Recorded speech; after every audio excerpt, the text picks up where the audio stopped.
안녕하십니까. 저는 오늘 제1회 무신천 수륙제 세미나의 사회를 맡은 총무국장 해묵입니다. 그럼 지금부터 무신천 수륙제 세미나에 시작하겠습니다. 먼저 오늘 수륙제 집전을 맡은 원영국의대학 강주 신덕쌤입니다. 모두 자리에서 일어나 주시기 바랍니다.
한국불교 태고종 충북교구 종로원장이신 도성 스님의 인사 말씀이 있겠습니다.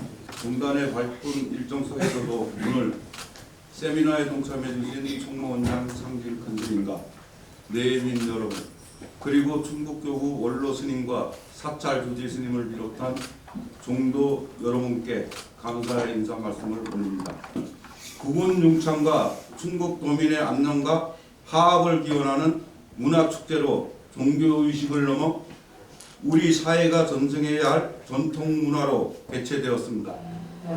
오늘 세미나는 지난 축제의 연장선에서 수륙제의 역사와 취지, 문헌 등을 통한 깊이 있는 연구와 발표로 무심천 수륙제의 실행에 대한 학술적 근거와 한국 불교의 고유 의례를 보존 발전시키는 뜻깊은 의미로 준비하였습니다.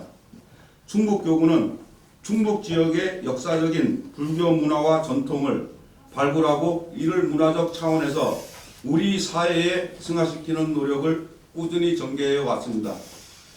교구의 어려운 환경 속에서도 개군화상 다례제와 용궁대제 등을 비롯한 여러 행사로 도민과 문화적 공감대를 형성하고 오늘 세미나 또한 불교 의례에 대한 대중적 접근으로 전통 불교 문화 발전에 기여하고 사회적 관심을 이끌어 불교의 역사와 문화가 새롭게 인식되는 계기가 이루어질 것을 기대합니다. 지금 있는 보건사의 영산제뿐만 아니라 또 강주에 있는 영산제, 전북에 또 무형문화재, 이렇게 불교 문화에는 이 우리 의식, 번패 이런 것들이 이 종교를 신는 이런 의식이 없으면 종교는 죽은 종교다. 이래서 늘 저는 이 안쪽으로는 태고 보스님의 우리가 조선조에 불교 조계종까지 종교로 계셨던 조선불교 조계종까지 그리고 불교 조계종까지 종교로 모셨던 분이기 때문에 첫째는 어떤 종단보다도 자부심과 이 우리 종단이 역사를 그대로 보유하고 있다는 것이 너무 좋습니다. 저는 한국 불교는 이미 보스님이 그렇게 종교로서의 역할을 해보셨기 때문에 우리 백운 화상이 상당히 훌륭하시고 이보다 더 훌륭하신 스님이 안 계시겠지만은 그래도 우리 토고종에서 모시고 있다는 것입니다. 이런 두 분을 부처님의 전수를 받은 불교의 법맥을 그대로 전수하고 있는 분이 두 분이었다는 것을 오늘 이 자리에서 알게 되어서 너무 기쁘고 더 힘이 납니다. 지금 이렇게 우리 자손들이 그 역사를 지켜가고 있다는 것은 여러분들의 자부심입니다. 그뿐이 아니고 오늘 이 자리는 수륙제, 생전예수제 이런 모든 의식을 환경적이나 모든 사상적으로는 우리가 좀 불우하긴 하지만 그래도 의장이라는 게 있지 않습니까? 전통 불교 문화 유산 가치를 새롭게 드러내는 소중한 시간이 되기를 부탁드리고 수고해 주시기를 기원드리겠습니다. 오늘 이 자리는 정말 뜻깊은 자리입니다. 아까 총무원장 교수님께서 말씀하셨듯이 오늘 학술대를 발표해 주실 네 분 교수님들께 저 또한 굉장히 감사의 말씀드리고자 합니다. 무심천 수육제 보존회가 형성되어 있기 때문에 이번 학술대를 통해서 스님께서 하시고자 하는 무형문화재 단독에 굉장히 좋은 결과가 이어졌으면 하는 그런 바람입니다. 그래서 거듭 오늘 발표해 주신 교수님께 무심천 수육제 보존회를 대신해서 감사의 말씀을 드립니다. 이 무심천 수륙제는 그 충북의 중심인 청주에서 또 청주의 중앙을 흐르는 무심천가에서 이 지역 그 주민들이 함께 그 공동체 의례로 봉행하는 그 의례입니다. 그래서 이제 저는 이제 이 논문을 쓸 때 먼저 물가에서 행하는 그 천변 수륙제의 역사를 살펴보고 또 그와 함께 수륙의 의미에 대해서 다루었습니다.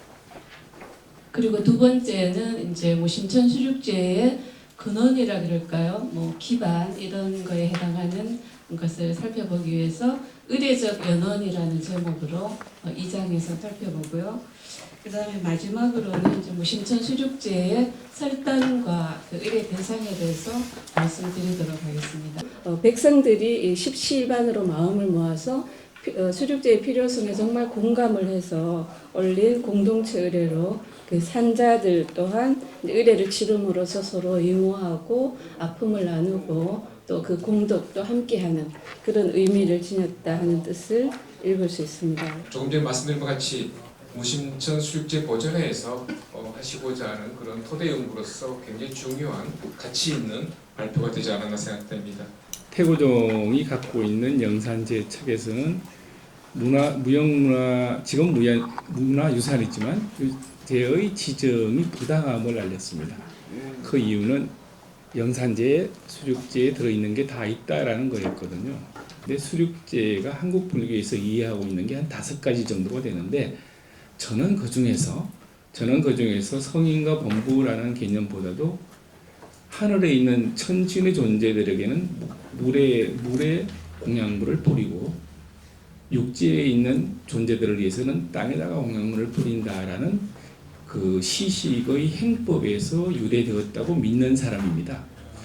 그러니까 수륙제가 어디서 나왔건 또 우리 한국 불교는 수륙제라고 하지만 이제 중국 이론에서는 수륙법회라고 합니다.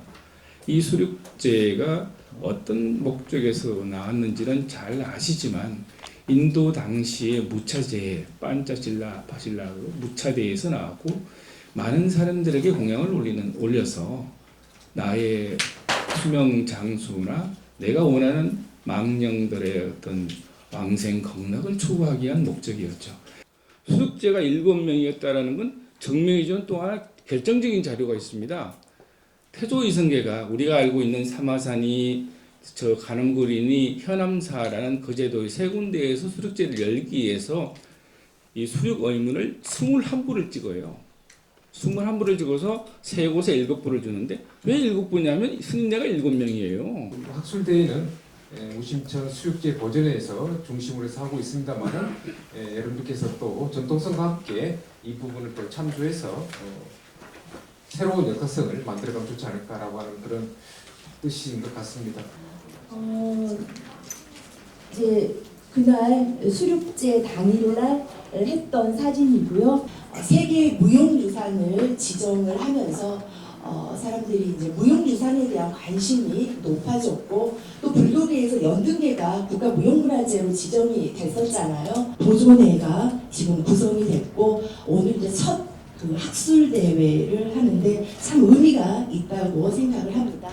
그래서 저는 음악 전공이니까 이렇게 무심천 수륙제의 그 연행과 음악이라는 주제에서 좀 세부적으로 들어가면은 전승계보와 범패 음악의 특징에 대해서 한번 고찰을 하고 수륙제가 나아갈 방향에 관련된 제언들을 몇 가지 하고 마무리를 하려고 합니다. 여러분들이 이렇게 지금 이 원흉불교대학에서 공부를 하고 계시고 거진 스님은 원흉불교대학 소속은 아닌데 충북교구에 소속이 되어 있고 제가 소리를 들어보니까 범패승으로 활동을 많이 하시고 아주 소리가 좋으시더라고요. 음계예요. 요걸 이제 메나리토리라고 말을 하는데 보통 불교의 범패 음악이 다 메나리토리입니다.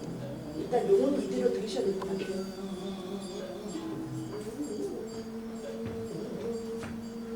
먼저 일부를 노래를 부르시죠. 여기에서 이제 중요한 것이 바라지스기 이제 태징을 거기에 맞춰가지고 노래를 부릅니다. 그래서 변형가락도 연주를 하셨는데 와서 했다면은 이미 경제 범패가 자리를 잡았네라고 결론 지으면 되고요. 그래서 이 역사성을 좀 확인할 필요가 있다는 생각이 들고요. 구미래 교수님께서도 지역 공동체 이게 무속 의례로 해야 된다. 지역민들을 끌어당겨야 되잖아요. 전혀 그러니까 바꿀 수 있는 거예요. 이 시대에 맞춰가지고. 그래서 이 전통성에 대한 그런 시비가 좀 잠식이 됐어요. 그래서 이 시대에 맞는 그런 수륙제를 어떻게 조금 다시 좀 재편을 하면 좋겠다라는 생각에 제가 오늘 발표를 준비했습니다. 교수님께서 올해 처음 오셨지만 아까 이제 발표하시는 그런 부분들이나 이런 거 보면 아까 전에 이제 송강사나 뭐 이렇게 우리가 아까 이성 교수님이 말씀하셨듯이 뭘 하고 있는데 행위를 하고 있지는 않다. 사실은 그래요. 현행 자체가. 근데 그거 말고 이제 변형을 해야겠지만 시대에 맞게끔 이제 바꿔야 되고 또 대중화를 시켜야 되고 충북 도민을 위해서 하는 것도 있지만 저희가 그 옛 어른들의 그 소리를 이어가고 있다라는 시연의 의미도 분명히 있다라고 생각해서 이제 교육을 통해서 이제 저희가 이제 스님들을 이제 같이 공부하고 있는 상황인데 저는 음악 전공입니다.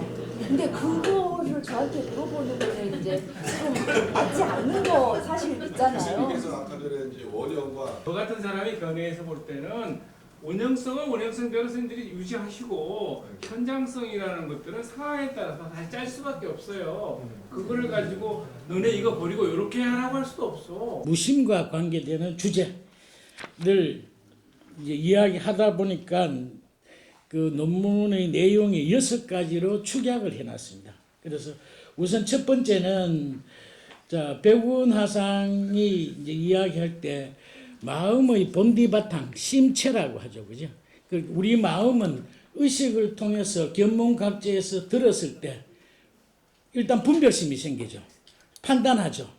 그리고 나에게 좋으면 집착해서 끌어당기고, 그 다음에 싫으면 밀어내죠. 그래서 이제 분별, 집착, 취사, 선택, 취사, 강택이라고 하죠, 그지? 그게 인간의 마음이라는 겁니다. 이 조사선이 이 양보지공 스님의 대승창송이라는 그 대승찬이라는 노래에서 거기 133페이지에 나오는 그 마음의 본디 바탕을 깨닫고자 한다면 색성 언어를 떠나지 말라. 자, 이 말은 뭐냐 하면은 우리가 참선한다고 화두를 들고 선언할 때는 바깥 경계를 끊으려고 하죠. 책을 보고 공부하는 거하고 화두를 들고 공부하는 거하고 소리를 듣고 공부하는 거고 전부 다 하나다. 예, 그 하나가 우리는 그 하나를 모르고 살아요. 그죠? 근데 저 오늘 여기 와서 그걸 느꼈습니다. 지금 우리 교수님들 딱 한마디 소리에, 그 다음에 우리 저 김성수 교수님도 마찬가지로 그렇게 한마디 하는 소리에 제가 그 소리를 종합해 볼 때 지금 모든 분들이 했던 말들, 그리고 우리가 여기 모여 있는 모든 분들이 다 똑같이 하나다라는 생각을 가지고 있다는 거. 장시간 수고 많으셨습니다. 사흥성 끝나고 그다음에 오늘 주제 발표 교수님들하고 그다음에 원형불교대학 어산단하고